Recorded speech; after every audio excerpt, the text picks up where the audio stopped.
Pot ser que sigui algú que digui, mira, jo poso els diners i vosaltres porteu la gestió.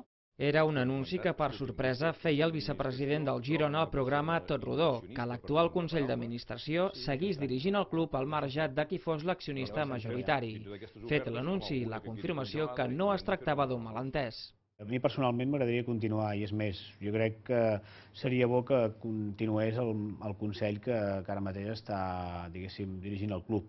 A tot això, qualsevol aficionat podria pensar que si l'actual Consell no descarta fer-se amb la gestió del club, Delgado podria finançar el projecte des de l'ombra, una operació però que Boades va desestimar. Ja ha dit ell que es desmarca del projecte, que ell surt, que li sap molt de greu deixar-lo, però el té que deixar. Confirmat, doncs, que Delgado es desmarca, Boada sí que ha obert la porta a que una de les ofertes per adquirir el club arribi, ara sí, des de l'actual Consell d'Administració. Això s'està estudiant, ara estem a 2 dies, o sigui, han passat 2 dies, com aquell que diu, només 48 hores i amb un partit pel mig, no s'ha pogut treballar res encara. Però bueno, en qualsevol cas, ho estem mirant.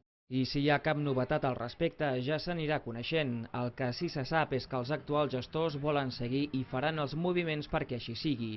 Ara bé, cal un coixí de prop de 10 milions d'euros per donar-li solvència a la cosa.